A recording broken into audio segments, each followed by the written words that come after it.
Hello guys, আমি উমা। তো তোমরা সবাই কেমন আছো? আশা করি সবাই ভালো আছো। আসলে আমি চলে গেছিলাম আমার দাদার বিয়েতে। তো সেখানে কীরকম কী হলো না হলো সেটা তোমাদের সাথেও শেয়ার করা যাক।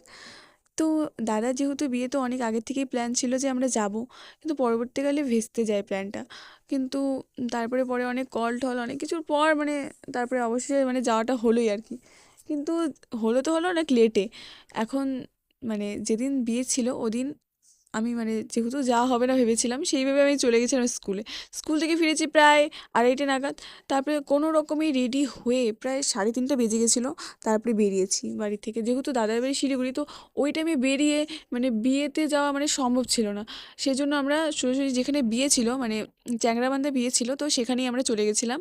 তো যখন দাদারা ঢুকেছে তার 10 মিনিট আগেই আমরা ওখানে পৌঁছে গেছিলাম। তারপরে দাদারা আসার পর একসাথে আমরা ঢুকেছি। তো দেখতে পাচ্ছ কত রকম তত্ত্ব সাজিয়ে নিয়ে আসা হয়েছে। গিয়েই দেখলাম। আর এদিকে দাদাকে মণ্ডপে বসিয়ে দেওয়া হয়েছে।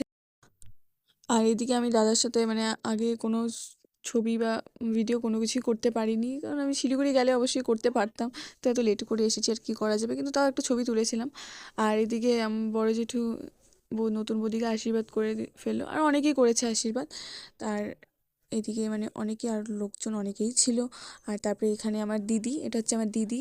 আর দিদি আর আমি প্রায় সব বেশিরভাগ সময় একসাথেই ছিলাম। যাওয়ার পরে যেহেতু আমাদের দেখা হয়েছে, অনেক দিন পর দেখা হয়েছে, তো সবাই মিলে দুজন মিলে আমরা অনেকক্ষণ সময় কাটিয়েছি আর কি।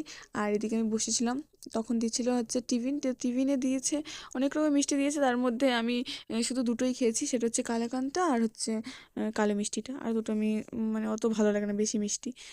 মিষ্টি আমার পছন্দ না এটা বললে ভুল হবে, কিন্তু মিষ্টি পছন্দ, কিন্তু খুব বেশি আর কি, খুব বেশি আর কি খেতে পারি না। আর এদিকে হচ্ছে ভাত দিয়ে দিচ্ছে, আর সবাই মিলে বসেছিলাম। এখানে দুটো দিদি আর জিজু, আর এটা হচ্ছে আমার দাদা। তো সবাই মিলে বসেছিলাম, আর সবাই বলছিল কি তুই খাওয়া বাদ দিয়ে ভিডিওটাই কর। তো আমি বললাম কি না, আমি আগে নিয়ে নিই, তারপরে ভিডিওটা করে নিয়ে আমি নয় খাই। তো তারপরে আর কি, তারপরে ওনাদের কথার চোটে আর কী করা যায়, ভিডিও করার কি আর সাধ্য আছে, আগে খেয়ে নিতে হবে। তো লাস্টে তাও আমি চাটনি মিষ্টিদের কিছু ভিডিওই করিনি। যাই হোক, আর তারপরে এসে দেখি মালা বদল হয়ে গেছে। আর আমার যা খারাপ লাগছিল যে আমি একটা ভিডিও করতে পারি না, না তো দেখতে পারলাম। তো তারপরে আর কি বৌদিকে মণ্ডপে বসিয়ে দেওয়া হলো। একটু মন খারাপই লাগছিল যে কোনো ভিডিওই আমি করতে পারলাম না। অনেক উঁচুতে নাকি উঠিয়েছিল মালা বদলের সময়, তো কিছুই দেখা হলো না, না ভিডিও করা হলো। তো এদিকে আর মাঝখানে বিয়ের যখন বিয়ে হচ্ছিলো তার ছোটো ছোটো ক্লিপগুলো আমি নিয়ে রেখেছিলাম। আর দেখতে দেখতে বিয়েটাও কমপ্লিট হয়ে গেল। আর দেখো দাদা বৌদিকে কিন্তু অনেক সুন্দর মানিয়েছে, আর বৌদিকে খুব মিষ্টি দেখতে লাগছিল। আর এখন আশীর্বাদ পর্ব শুরু হয়েছে। তো তোমাদের ব্লগটা কেমন লাগলো অবশ্যই আমাকে কমেন্টে জানিও। তো এরপরে নেক্সট দেখা হবে দাদার বাসি বিয়ের ব্লগে। ততক্ষণের জন্য বাই, টাটা। আর কি বলবো, ঠিক আছে, গুড নাইট।